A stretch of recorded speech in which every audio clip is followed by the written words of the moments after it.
dans un pays où vous amenez un enfant à l'hôpital qui est malade, et vous arrivez à l'hôpital parce que vous n'avez pas d'argent, cet enfant-là meurt, je ne sais pas s'il faut parler de la démocratie ou du droit dans ces pays-là. Et ce n'est pas seulement le Congo qui connaît cette situation. Dans beaucoup de pays d'Afrique, aujourd'hui, vous avez votre enfant qui est malade, vous êtes pauvre, vous n'avez pas d'argent, vous allez avec cet enfant à l'hôpital, il meurt, cet enfant doit mourir simplement parce que vous n'avez pas d'argent.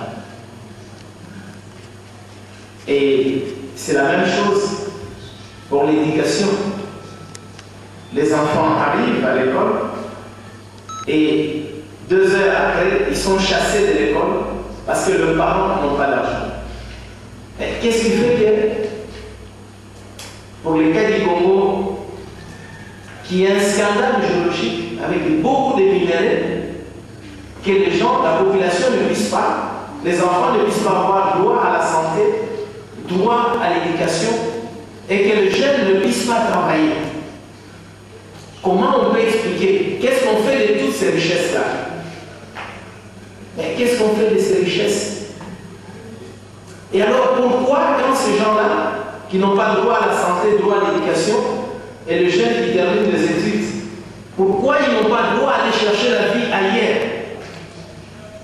Alors qu'on sait qu'à un certain moment, en Europe, on est allé chercher la vie ailleurs, en Amérique. Et aujourd'hui, on interdit aux autres de le faire. Donc c'est vraiment un peu scandaleux. Dans mon pays, la République démocratique du Congo, mais c'est le cas aussi d'autres pays, étant donné les ressources naturelles du pays, l'or, le diamant, le cuivre, le cobalt et tout cela, c'est des pays qui connaissent la guerre. Et au Congo, la guerre a fait 4 millions de morts. Et aujourd'hui, la guerre continue au Congo. Parce que j'entends toujours en Europe ou en Amérique, on dit le Congo c'est un pays post-conflit, c'est un pays après-guerre. Mais ce n'est pas vrai. Avant de venir ici, il y a une semaine, j'étais à Goma et à Bukavu, donc à la frontière avec le Rwanda. Mais là, la guerre continue. Il y a encore des milices qui occupent des territoires, qui tuent la population, qui violent les femmes et qui enterrent même vivant certaines personnes.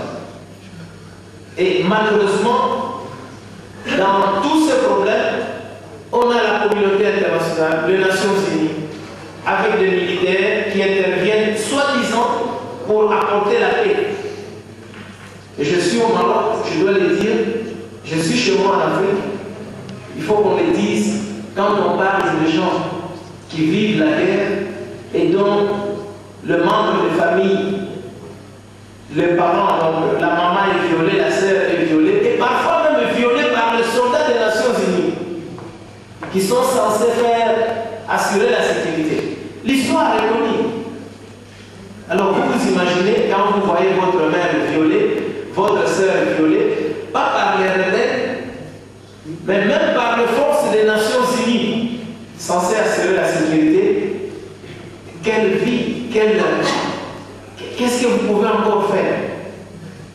Et c'est la peinture aussi que j'ai montré là, les richesses du pays.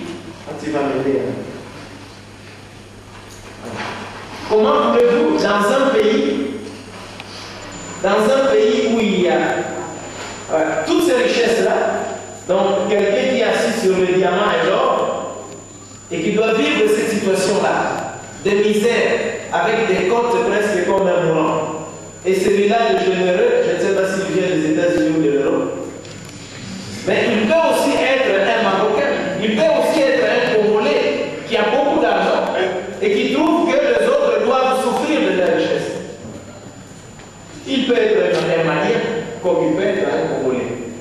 Mais souvent, ils viennent de l'Europe, de l'Amérique, et voilà, ils viennent vous dire, oui, vous avez la richesse, au moins je vais à peine vous donner $1, €1, et voilà la situation qu'on vit.